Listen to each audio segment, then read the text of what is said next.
అన్నిటికన్నా నిజంగా చాలా అతి దరిద్రమైన పని చంద్రబాబు నాయుడు ఏదైనా చేస్తా ఉన్నాడంటే ఇది అతి దరిద్రమైన పని. నిజంగా అసలు మంచి చేయకపోతే చేయకపోయి కనీసం చెడు చేయడం అన్న దానికి మనకి ఇంతకన్నా దరిద్రం ఏదైనా ఉంటుందో నాకు అర్థం కాదు అసలు. ఎందుకనంటే నువ్వు కట్టిందిలా రాష్ట్రం ఏర్పడినప్పటి నుంచి ఇప్పటిదాకా 1923 1923 నుంచి 2019 దాకా, అంటే మన ప్రభుత్వం వచ్చేదాకా రాష్ట్రంలో ఉన్న మొత్తం మెడికల్ కాలేజీలు ఎన్ని అంటే 12. గవర్నమెంట్ రంగంలో ఉన్న మొత్తం మెడికల్ కాలేజీలు ఎన్ని అని అంటే 12.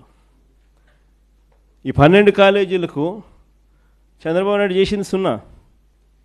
మనం వచ్చిన తర్వాత ఏకంగా 5 ఏళ్లలో కోవిడ్ ఉన్నా కూడా 2 సంవత్సరాలు 5 ఏళ్లలో ఏకంగా 17 మెడికల్ కాలేజీలు మనం తీసుకొచ్చే కార్యక్రమం చేస్తాం.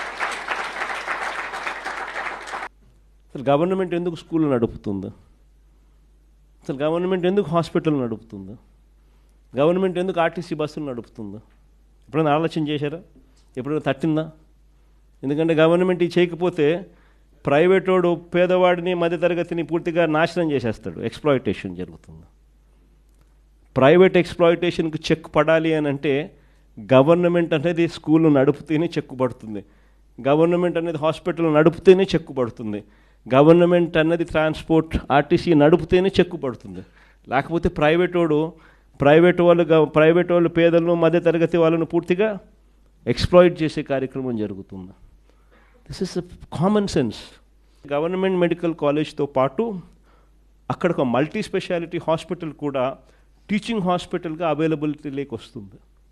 ఎందుకనంటే అసిస్టెంట్ ప్రొఫెసర్లు పీజీ స్టూడెంట్సు, మెడికోసు వీళ్ళందరూ కూడా అక్కడే పనిచేస్తారు, నర్సింగ్ స్టూడెంట్స్ అందరూ కూడా.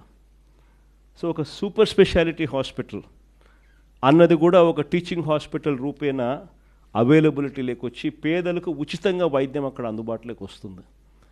ఎప్పుడైతే ఈ టీచింగ్ హాస్పిటల్ ఎప్పుడైతే పనిచేయడం మొదలు పెడుతుందో, సూపర్ స్పెషాలిటీ హాస్పిటల్ ఎప్పుడైతే అందుబాటులోకి వస్తుందో, ఉచితంగా వైద్యం అన్నది ఎప్పుడైతే పేదలకు మధ్యతరగతి వాళ్ళకు అందుబాటులోకి వస్తుందో, ప్రైవేట్ వాడు ఎక్స్ప్లాయిట్ చేసే అవకాశం తగ్గిపోతుంది. ఎందుకనంటే 50 కిలోమీటర్ల దూరంలో నీకు ఆ హాస్పిటల్ ఉన్నప్పుడు, 50 కిలోమీటర్ల లోపే ఈ హాస్పిటల్లో నీకు ఉచితంగా వైద్యం అందుతూ ఉన్నప్పుడు నువ్వు లక్షలు ఫీజులు వేస్తే ఎందుకు?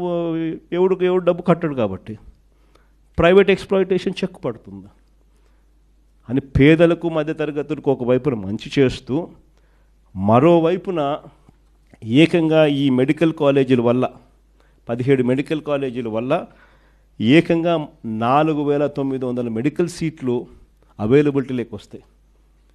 ఈ 17 మెడికల్ కాలేజీల వల్ల మాత్రమే ఏకంగా 2550 మెడికల్ సీట్లు అవైలబిలిటీలోకి వస్తాయి. ఈ సీట్లలో అందరూ కూడా పిల్లలకు సీట్లు ఫ్రీగా దొరుకుతాయి, సగం సీట్లు. మిగతా సీట్లు ప్రైవేట్ కన్నా ఇంకా తక్కువ రేట్లకు గవర్నమెంట్ కాలేజీలలో అవైలబిలిటీలోకి వస్తాయి. మన పిల్లలు డాక్టర్లు అవుతారు, మన జిల్లాల్లోనే డాక్టర్లు అవుతారు. మన పిల్లలకి ఇన్ని సీట్లు అవైలబిలిటీ ఇక్కడే చదవడం మొదలు పెడితే మన పిల్లలు ఇక్కడే డాక్టర్లు అయి మన ప్రాంతంలోనే సేవలు అందిస్తూ ఉంటారు. పులివెందుల మెడికల్ కాలేజీకి సంబంధించి చంద్రబాబు నాయుడు ముఖ్యమంత్రి అయ్యే నాటికి సీట్లు అలాట్ చేస్తూ, అయ్యా మీకు 50 సీట్లు ఇస్తున్నాము అని చెప్పి లెటర్ వచ్చింది. ఈ మనిషి మాకు సీట్లు వద్దు అని లెటర్ ఎన్నిక రాసినాడు. ముఖ్యమంత్రి మెడికల్ కాలేజీకి 50 సీట్లు ఇస్తే సెంట్రల్ గవర్నమెంట్ మాకు వద్దు అని ఎన్నిక లెటర్ రాసినాడు. మొత్తం 17 కాలేజీలలో 7 మెడికల్ కాలేజీలు రెడీగా ఉన్నాయి. 8,000 కోట్లకు దాదాపుగా 3,000 కోట్లు అప్పుడే ఖర్చు చేసేసి పూర్తిగా కాలేజీలు రెడీ అయినాయి. మిగిలిన 10 కాలేజీలకు పెట్టాల్సింది 5,000 కోట్లు. 5 ఏళ్ళ టైం ఉంది.